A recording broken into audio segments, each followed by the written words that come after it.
5 నియోజకవర్గాలు మంగళగిరి, ప్రత్తిపాడు, పొన్నూరు, చిలకలూరిపేట, పర్చూరు 5 నియోజకవర్గాల అన్నదాతల అర్ధ శతాబ్దపు కళ, 50 సంవత్సరాల కళ ఈ గుంటూరు ఛానల్ అనేది. అంతకుముందు 2019లో తెలుగుదేశం పార్టీ నారా చంద్రబాబు నాయుడు గారు ఆ రోజు 200 కోట్ల రూపాయలతో శాంక్షన్ చేస్తే గత 5 సంవత్సరాలు దీన్ని పట్టించుకున్న పాపాన లేదు. మళ్ళీ కూటమి ప్రభుత్వం వచ్చిన తర్వాత రామాంజనేయులు గారు, నేను, ప్రత్తిపాడు నియోజకవర్గ ప్రజలు, అందరూ ఎమ్మెల్యేలు, ధూళిపాళ్ల నరేంద్ర కుమార్ గారు అందరం కూడా ఇది కంపల్సరిగా నెరవేరాలి అని చంద్రబాబు నాయుడు గారికి మల్టిపుల్ టైమ్స్ రిక్వెస్ట్ చేశాం.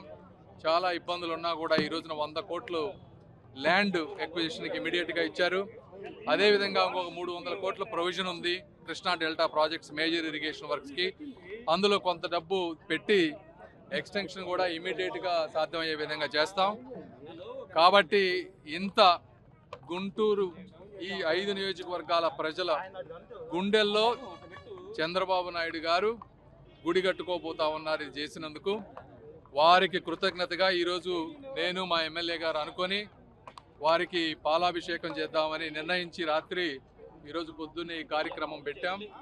కాబట్టి ఇలాంటి కార్యక్రమంలో పాల్గొన్నందుకు చాలా ఆనందంగా ఉంది. Thank you. 5 నియోజకవర్గాల కళ, 50 సంవత్సరాలు పైబడి రైతాంగం చేస్తున్న పోరాటం, రైతుల యొక్క ఇబ్బందులు దృష్టిలో పెట్టుకొని రైతు బాంధవుడిగా పేరున్నటువంటి మన ప్రియతమ ముఖ్యమంత్రి నారా చంద్రబాబు నాయుడు గారు 2017-18లోనే ఈ ప్రాజెక్టులకు శాంక్షన్లు ఇచ్చి, మరి అదేవిధంగా టెండర్లు కూడా పిలిచి, టెండర్లు ఖరారైన తర్వాత రైతు వ్యతిరేక ప్రభుత్వంగా పేరొందినటువంటి వైసీపీ ప్రభుత్వం రావడం, ఆ ప్రాజెక్టులు రద్దు చేయడం, మళ్ళా ఎలక్షనీరింగ్లో చంద్రబాబు నాయుడు గారు మాట ఇచ్చారు.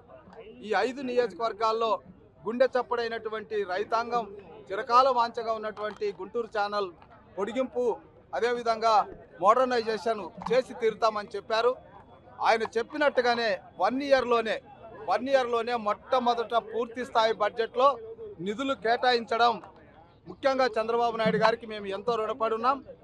ఇక్కడ ఈ 5 నియోజకవర్గం పరిధిలో రైతాంగం వారి గుండెల్లో చంద్రబాబు నాయుడు గారు ఒక దేవుడిగా ఉంటాడన్నటువంటి దాంట్లో ఎలాంటి సందేహం లేదు.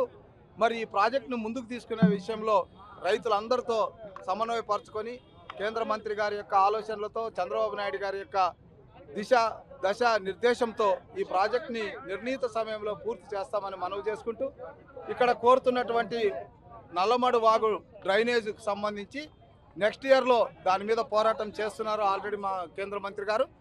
ఆయన యొక్క అడుగుజాడల్లో మేము కూడా నడిచి మొత్తం మీద ఈ నియోజకవర్గ రైతాంగానికి చిరకాల వాంఛంగా ఉన్నటువంటి ఈ ప్రాజెక్టును పూర్తి చేయడం అనేటువంటి జరుగుతుంది. మరిన్ని వీడియోస్ కోసం ఛానల్ ని సబ్స్క్రైబ్ చేయండి. లేటెస్ట్ అప్డేట్స్ కోసం వాట్సాప్ ఛానల్ ని ఫాలో అవ్వండి. ఆ లింక్ డిస్క్రిప్షన్ లో ఉంది.